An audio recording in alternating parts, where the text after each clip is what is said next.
The story takes place in South Africa, a country located at the southmost tip of the African continent. It is Africa's second largest economy, with four main economic pillars: mining, manufacturing, agriculture, and services. The nation's population is about 60 million, with complex ethnic relations. The proportion of the white population has been decreasing year by year, currently accounting for about 7 to 8% of the total population. South Africa has three capitals: Pretoria as the administrative capital, Cape Town as the legislative capital, and Bloemfontein as the judicial capital. South Africa is a beautiful country with vast grasslands, charming beaches, majestic mountains, and bustling cities. However, beneath this glamorous exterior lies a multitude of various crimes. Before starting the story, I want to give a reminder that this is a sad and infuriating tale. It might affect your good mood for the day, but this event did indeed happen. Hannah Cornelius, the talented and kind-hearted girl. The person in the photo is named Hannah Cornelius. She was born in Cape Town, a coastal city in southwestern South Africa, into an elite family. Her father, Willem Cornelius, was a local magistrate. Her mother, Anna Cornelius, was a lawyer who ran a law firm in the area. Hannah also had a brother 3 years younger than her who had autism and needed special care from the family. From a young age, Hannah was smart, quick-witted, excelled in studies, and had a wide range of interests. She was skilled at playing the piano and performing in theater, making her a remarkably talented girl. If asked what her greatest strength was, it would be her kind heart. Hannah's special birthday. On the eve of her 16th birthday, her parents prepared to throw her a grand birthday party. However, after careful consideration, Hannah politely declined their kind offer. The reason was that she wanted to use the money for the party to help children from poor families, kids who couldn't even solve basic food and shelter issues. After receiving her parents' support, she bought food and daily necessities and donated them to local poor children. From then on, every year on Hannah's birthday, she would use her saved pocket money to help those impoverished kids. Hannah's university life. In 2015, Hannah was admitted to Stellenbosch University with excellent grades, majoring in humanities. The school is located in the north-central part of Stellenbosch, 40 kilometers from her hometown of Cape Town. It is a top public research university and one of South Africa's oldest universities. Hannah lived in a female dormitory named Aran near the school. Her parents wanted to buy her a car for convenient travel, but Hannah believed the money should be used for more meaningful purposes, so she declined. Later, her 90-year-old grandmother gifted her an idle car over 30 years old. It was a 1984 Volkswagen City Golf with a blue body. This time, Hannah accepted her grandmother's kindness. Social activities and meeting Cheslin Marsh. During university, besides studying, she actively participated in animal protection public welfare activities. Her kind nature and cheerful personality helped her make many friends on campus. At a party, she met 22-year-old Cheslin Marsh, a Stellenbosch University student majoring in theology. He was an energetic boy who loved sports, especially skateboarding. Every time he went to school or out, he would ride his beloved skateboard. Although Hannah and Cheslin had different majors, their personalities were similar and they had endless topics to discuss, so they became good friends. However, on one evening in May 2017, these two young people faced a fateful test. The fateful night, May 26, 2017. May 26, 2017 was a Friday. In the evening, Stellenbosch University students gradually finished their week's classes. Hannah was 21 at the time and had been studying at the school for nearly 2 years. Since it was the weekend, she decided to go to a nearby bar with a few friends to relax. Nightlife in Stellenbosch is colorful, especially near weekends, with bars being extremely busy. That night, Hannah and her friends went to the bar, drinking and chatting, enjoying rare leisurely time. During this, Hannah spotted Cheslin in another group. Since they knew each other, they naturally sat together and started talking. Their respective companions also joined in the fun. Games and ending the party. They played dominoes, which was very popular in South African universities at the time. Happy times always pass quickly, and in the blink of an eye, it was 3 a.m. on May 27. Hannah felt it was getting late, so she said goodbye to her friends, saying they'd meet again next time. Coincidentally, Cheslin also wanted to leave. He originally planned to skateboard back, but considering the late hour, he thought it unsafe for Hannah, a girl, to go home alone, so he offered to escort her. Hannah happily agreed. Although they weren't boyfriend and girlfriend, perhaps they had mutual affection. On the dim streets at 3 a.m., besides them, there were some young people of similar age. Hannah's Iran apartment was only 1.3 kilometers from the bar. They walked and laughed, quickly arriving at the destination. The wrong decision and the attack. Just as Cheslin was about to leave, the kind-hearted Hannah suddenly worried about his safety. The local security situation was not optimistic, with robberies being common. Hannah happened to have a car, so she offered to drive Cheslin back. He lived at the Lawandle apartment, 2.2 kilometers away. Cheslin wanted to refuse, but couldn't resist her insistence, so he agreed. He placed his skateboard in the back seat and sat in the passenger seat. At 3:23 a.m., the car arrived smoothly at the Lawandle apartment. The surveillance footage showed the parking lot in front of the apartment. Hannah's car slowly approached and stopped next to a white car, slightly obstructing the view. Upon arrival, they didn't leave immediately but continued chatting enthusiastically. The appearance of the robbers. 6 minutes later, at 3:29 a.m., the surveillance footage captured 4 men passing by Hannah's parking spot. They walked by, turning their heads to look, appearing sneaky, then walked out of the frame. The 4 were Vernon Whitboy, 33 years old, Geraldo Parsons, 27 years old, Eben Van Niekerk, 28 years old, and Nashville Julius, 29 years old. They were all bad people, committing robberies and thefts, doing all kinds of evil, wandering around looking for suitable targets. 3 minutes later, at 3:32 a.m., 2 of the 4 reappeared in the footage. This time, they headed straight for Hannah's blue Volkswagen CD Golf.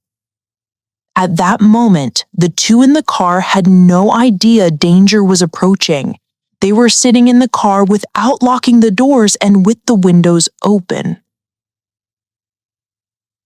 Being controlled and robbed. When Cheslin was about to get out, suddenly someone appeared outside the driver's seat, pointing a screwdriver at Hannah. Cheslin realized something was wrong, But soon another person opened the passenger door and pointed a small knife at Cheslin, threatening him to move to the back seat. The one with the screwdriver sat in the driver's seat, squeezing Hannah into the middle of the front row. On either side were Vernon Whitboy and Geraldo Parsons. Then two more sat in the back row, controlling Cheslin on both sides. They searched the two's phones and wallets. Hannah was terrified and begged the robbers to take the items and leave. One robber named Nashville Julius opened Cheslin's wallet and found only 40 rand inside. One robber quits, but the crime continues. He wanted to stop there, but seeing the other three had no intention of stopping, Nashville Julius decided not to participate anymore. He took the 40 rand, got out of the car, and fled. The time was 3:35 a.m. Soon after, Vernon Whitboy in the driver's seat found the car keys and started the engine. At 3:39 a.m., the car slowly drove away from the apartment parking lot. Midway, the three robbers pulled Cheslin out of the car and stuffed him into the trunk. Hannah trembled uncontrollably and asked where they were going. The robbers said they just wanted to go home and would return the car after getting back. The naive Hannah thought these people would keep their promise. Buying illegal items and threatening Cheslin. But this was just the beginning of the nightmare that lasted 11 hours. The car drove over a dozen kilometers and stopped in a remote alley. Two robbers got out and bought prohibited items from some shady characters. Then they drove a bit further and stopped by the roadside. They got out, opened the trunk, and demanded Cheslin's bank card PIN. Cheslin was forced to give a sequence of numbers. The car drove another dozen kilometers to a gas station in the suburbs of Stellenbosch. Surveillance footage showed the blue Volkswagen City Golf stopping in front of the convenience store. Afterward, Vernon Whitboy entered the store. He was wearing a down vest on top and black pants below, holding Cheslin's lint bag. Field withdrawal and continuing the Johnny. He operated the ATM for several minutes, but couldn't withdraw money because Cheslin had given a wrong PIN. After leaving the store, Vernon Whitboy returned to the car and drove away from the gas station. Through the footage, Hannah could be clearly seen sitting in the passenger seat. Next, the car drove 15 kilometers to Kraaifontein. There, Vernon Whitboy and his accomplices bought and used prohibited items, completing several transactions. After finishing, the car continued driving in the dark.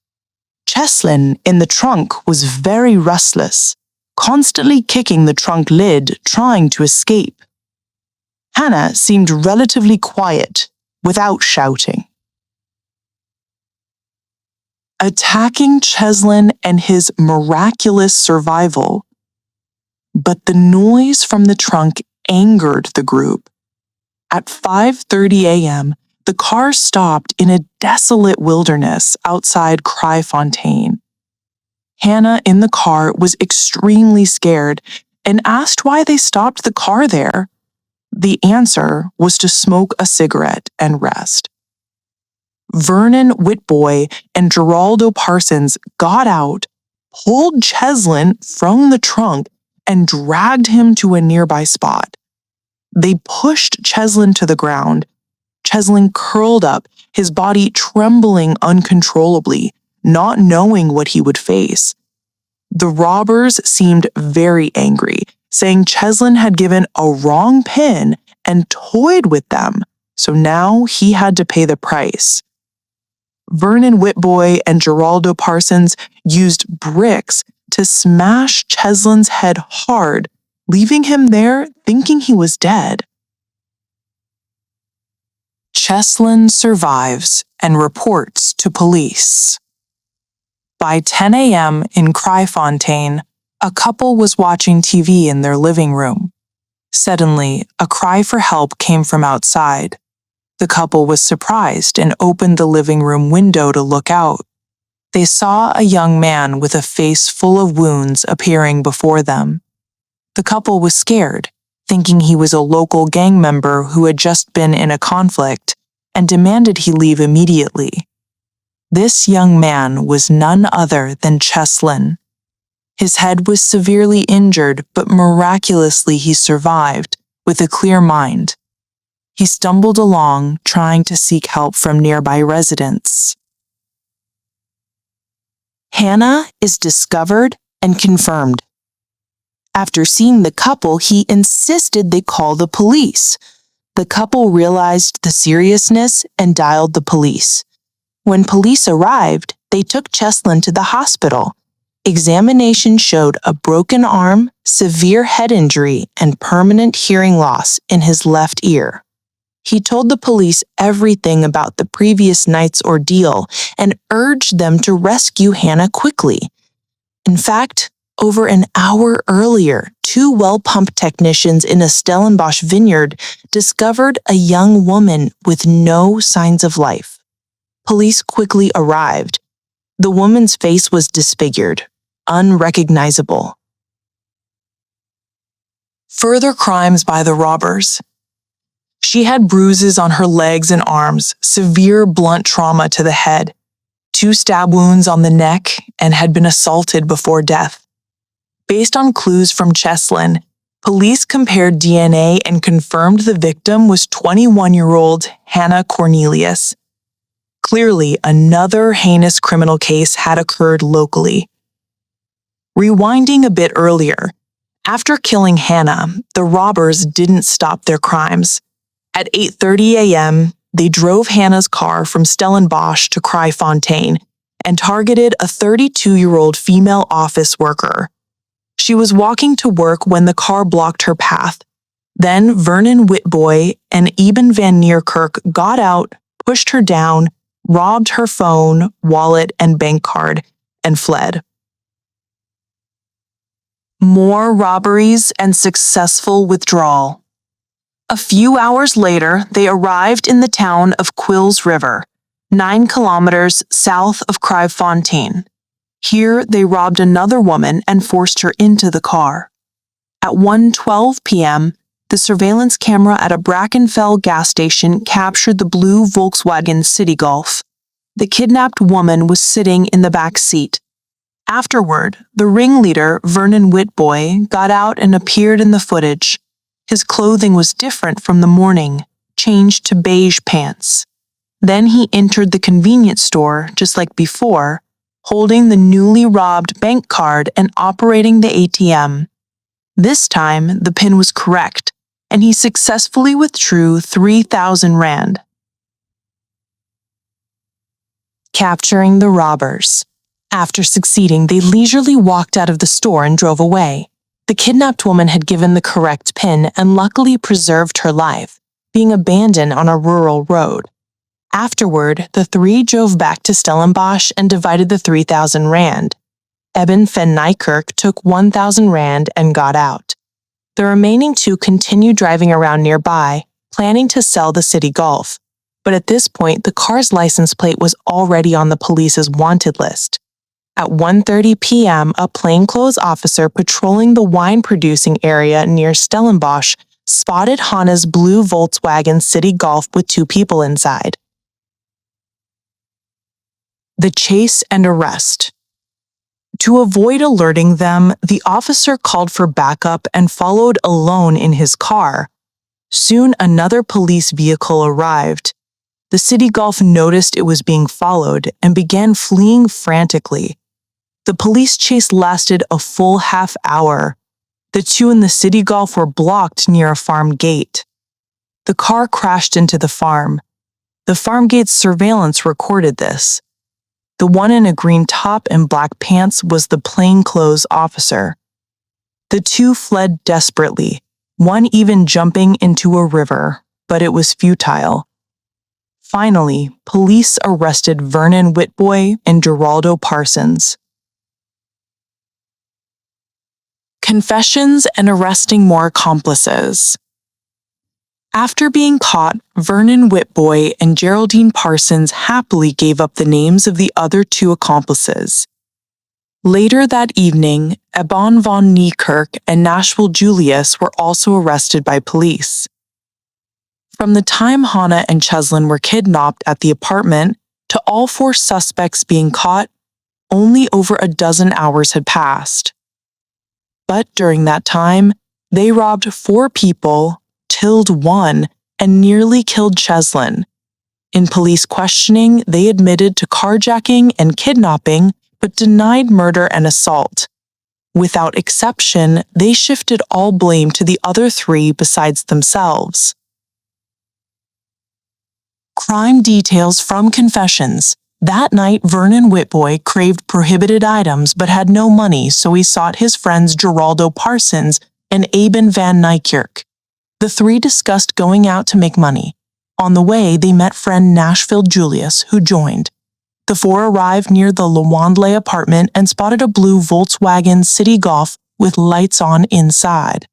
They deliberately passed by to observe, confirming only 1 male and 1 female inside, then carried out a series of crimes. At 5:30 a.m., the 3 dumped Cheslin and turned to Hannah. They drove to a drug den of an acquaintance, forcing Hannah to use crystal meth and cannabis. The final crime against Hannah. Hannah, trying to survive, attempted to negotiate with them, agreeing to relations to be released, according to one confession. The kind-hearted Hannah clearly overestimated their bottom line. They continued driving. At 6:10 a.m., the first rays of morning sun shone on the earth. Hannah's fear didn't diminish. She began asking about her friend Cheslin's safety. They told Hannah they had knocked Cheslin out and tied him to a tree. He should be fine when he woke up. Then the car stopped at a closed paintball park. Here, the 3 took turns assaulting Hannah, along with a 5th uncaught suspect. They had no intention of letting her go and drove to Knorhook Road near a Stellenbosch vineyard, 19 kilometers away. Killing Hannah and the 5th suspect. Opening the trunk, Hannah was terrified, but to survive and avoid angering them, she resisted when they tried to assault again. They pulled her out of the trunk, kicked and beat her, stabbing her neck with a sharp screwdriver.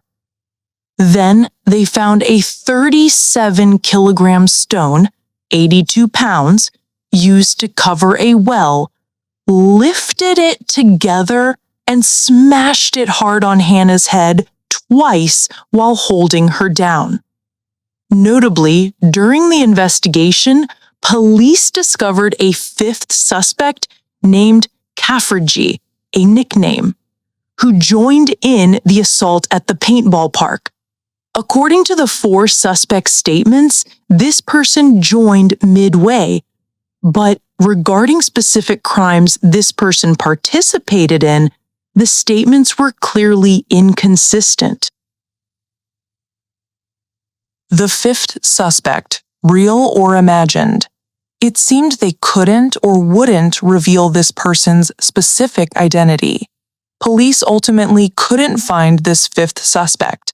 It's possible they fabricated the character to disrupt the police investigation and mitigate their own guilt. The trial and public outrage. A year after the case, the South African High Court, Western Cape Division in Cape Town, opened the trial. The 4 suspects were charged with murder, rape, kidnapping, robbery, and other crimes. After the case occurred, it brought immense anger to the public, with countless people following the case's progress. In court, the prosecution presented a large amount of evidence, including parking lot footage, gas station convenience store videos, DNA matches with 2 suspects, and the 37-kilogram stone used in the crime.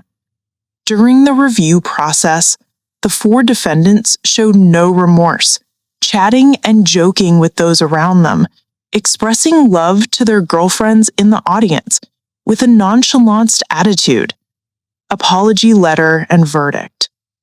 However, one defendant, Eben van Niekerk, had privately written a letter to Hannah's parents seeking forgiveness, but his remorse seemed not to manifest in court. After a lengthy trial, the judge believed none of the 4 defendants showed true remorse for their crimes. Public anger reached its peak. After a period of trial, the South African High Court, Western Cape Division, issued the verdict, totaling 358 years in prison. Defendant Nashville Julius was convicted of robbery and kidnapping, sentenced to 22 years, 15 years for robbery plus 7 years for kidnapping, served concurrently.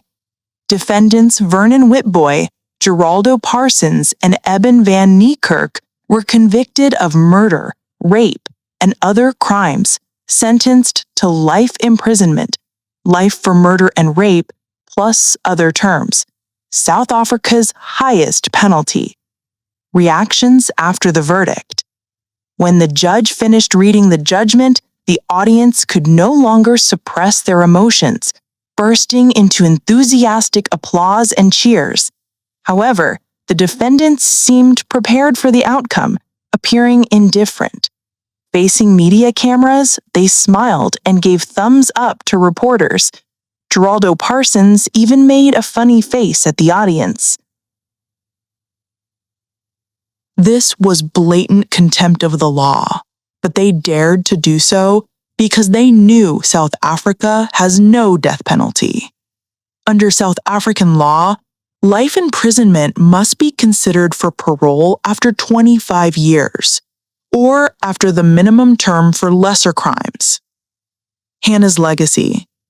After the case, Hannah's parents established the Hannah Cornelius Foundation in her name. The foundation's funds are all used to help local children receive education, escape poverty, and avoid community violence. Hannah's ordeal brought unimaginable blows to her family. Her mother closed her long-running law firm and devoted all her energy to the foundation for her daughter. Regrettably, about a year after Hannah's death, around May 27, 2018, her mother went swimming in the sea early in the morning but never returned to shore. Her body was found on the Scarborough beach later that afternoon, confirmed as drowning, accidental, aged 56. Her father believed she may have lacked the physical or mental strength to cope with the loss. The family's losses. Regrettably, she didn't live to see the court's verdict day. About 3 months after the case, Hannah's father was diagnosed with cancer. He passed away on December 9, 2022. Hannah's autistic brother was arranged to live in a medical facility where he receives round-the-clock care. More than a year later, he still asked his father when his sister would return from vacation. Cheslin's life afterward. Cheslin miraculously survived, but suffered permanent hearing loss in his left ear and severe psychological trauma. For a long time afterward, he couldn't escape the painful memories and had to suspend his studies to recuperate at home. Fortunately, with help from those around him, Cheslin gradually emerged from the shadows. He resumed his studies and began learning law. He also helps those who have similarly suffered illegal violence. Today, he is a husband and father, living positively and optimistically. In 2022, a documentary about the case was released, recounting the event.